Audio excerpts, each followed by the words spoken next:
नमस्कार दोस्तों, मेरा नाम है पंकज दुबे और आज हम बात करने वाले हैं दोस्तों डिफेंस मिनिस्ट्री के बारे में। दोस्तों यहाँ पे आप देख सकते हो कि डिफेंस मिनिस्ट्री ने अप्रूव कर दिया सर 1,45,000 करोड़ रुपीस। और बोला जाइए टैंक खरीद लो, रेडार्स खरीद लो, प्लेन्स खरीद लो, बस ठोको। पाकिस्तान को ठोको, चाइना को ठोको, क्योंकि इन दोनों देशों की है ना तरक्की तभी होगी जब समय समय पर इनकी ठुकाई की जाएगी। तो चलिए दोस्तों जरा डिटेल में देखते हैं कि एक्चुअल में हुआ क्या है यहाँ पे। देखिए, अब राजनाथ सिंह गए यूएस में, विजिट किया है, वहां पे सोसा एग्रीमेंट साइन करके आए। मोदी जी इधर अदम अलग ही जोश में चल रहे हैं।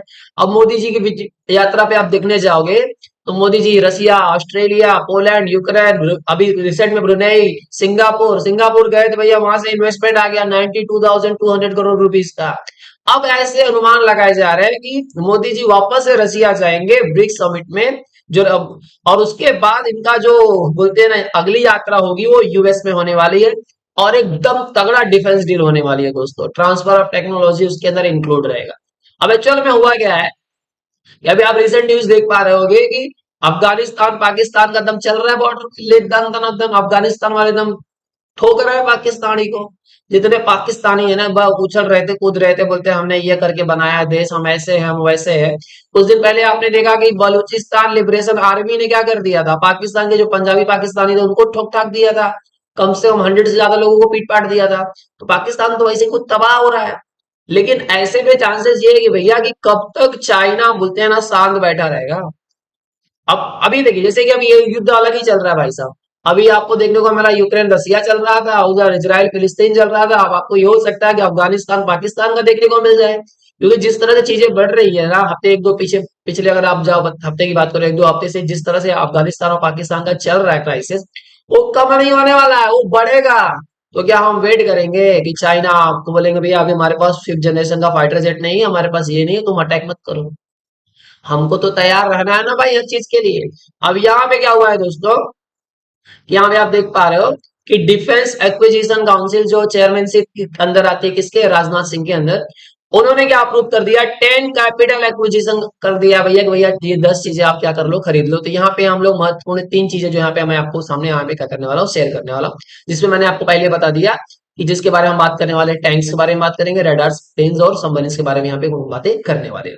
चलिए, अब ये भी बोल दिया गया भैया कि आपको 10 कैपिटल एक्विजिशन करने का है, उसका अमाउंटिंग कितना बता दिया, 1,44,716 करोड़ रुपीस। उसमें बोला गया कि यह जो बनाया जाएगा वो 99% मेक इन इंडिया के तहत बनना चाहिए। किसी भी कंट्री से आप डीलिंग करने वाले उसको बोलो भैया भारत में ही बनेगा, ट्रांसफर ऑफ टेक्नोलॉजी आपको देनी पड़ेगी, टीओटी आपको करनी पड़ेगी, तभी हम एग्रीमेंट करने वाले हैं। चलिए सर, अभी उसके साथ में आपने देखा होगा कि अभी यहाँ पे बोल दिया गया कि नई न्यूज आ गई कि अब हम क्या करेंगे, 240 रशियन जेट इंजन बनाने वाले हैं। किसके लिए, सुखोई 30 मार्क 1 फाइटर जेट्स के लिए। मतलब डिफेंस सेक्टर में अब ऐसा लगता है ना भारत जाग गया है।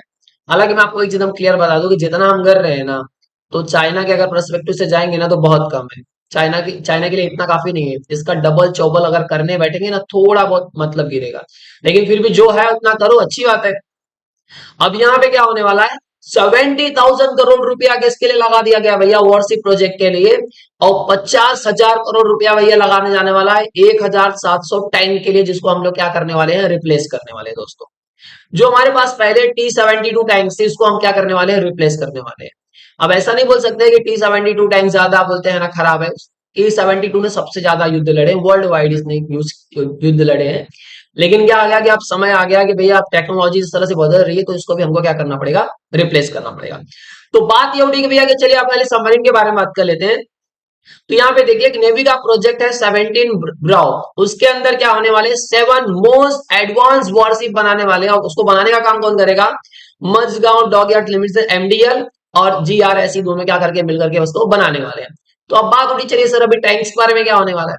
तो अभी क्या हो सकता है, स्ट्राइकर पे भी बात हो सकती है। जर्मनी के लेपर्ड टैंक, स्ट्राइकर किसका है, यूएस का है, या यूएस के अब्राहम टैंक के बारे में बात होने वाली है।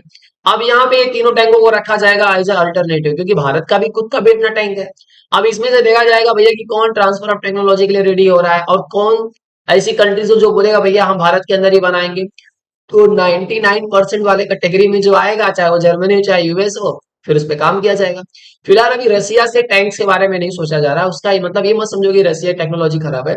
रसिया युद्ध में फंसा है, अब उसके कितने सारे टैंक बर्बाद हो गए हैं। अब वो जब युद्ध से खाली होगा तो पहले बनाएंगे, पहले अपने लिए रखिएगा कि बोलेगा ले भैया इंडिया तू ही ले ले। पहले अपने बना करके स्टोर करेगा, जब उसका सफिशिएंट हो जाएगा तब तो देगा। अभी तो युद्ध मिल रहा है, पता नहीं कितने साल चलने वाला है। हालांकि यहाँ तक अनुमान लगा रहे जाने इस साल के नवंबर तक जैसे यूएस में इलेक्शन होगा तो कहानी वहां की खत्म होने वाली है। अब देखिए दोस्तों यहाँ पे अगर हम बात करें ना कि अगर आप बोलोगे सर हम बाहर से ही क्या करेंगे, फॉरेन कंट्री से क्या करेंगे, टैंक्स खरीद लेंगे, तो जो हमारे मेक इन इंडिया का जो बोल हम जिसके तहत हम काम कर रहे हैं उसका क्या होगा। जैसे देखिए प्राइवेट सेक्टर में खाली बोलते हैं ना टाटा ही एक है जो मजबूत दिखता है भैया जो टैंक्स बना रहा है, टाटा का क्रेस्टर, उसके अलावा आपको कोई और नहीं देखने को मिलेगा। और फिर अब दूसरा आ जाता है सेक्टर में डीआरडीओ बना रहा है।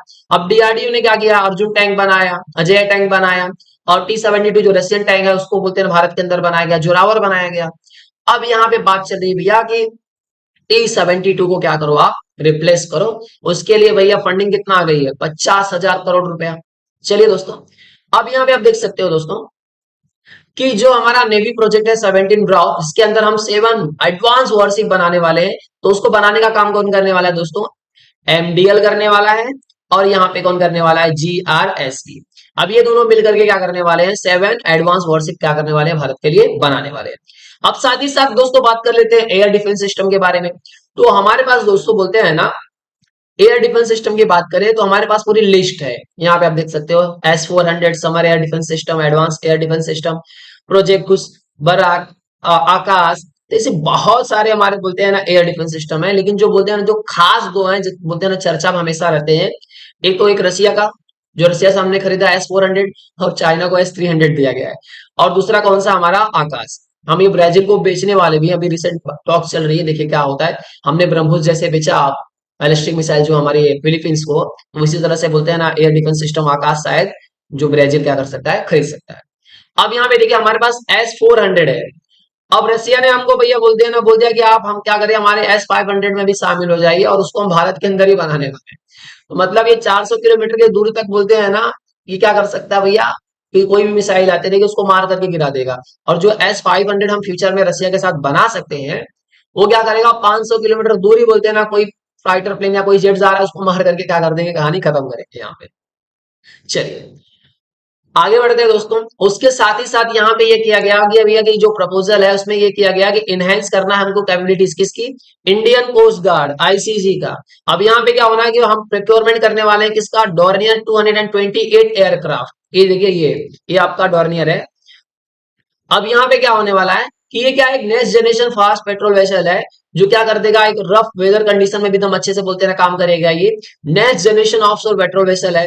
ये टेक्नोलॉजी एनहांस्ड लॉन्ग रेंज इसके अंदर ऑपरेशंस कर सकते हो आप, सर्विलांस के लिए, पेट्रोलिंग के लिए, मैरीटाइम जोन का सर्च एंड रेस्क्यू के लिए, डिजास्टर रिलीफ के लिए क्या होने वाला है, ये बहुत काम आने वाला है दोस्तों।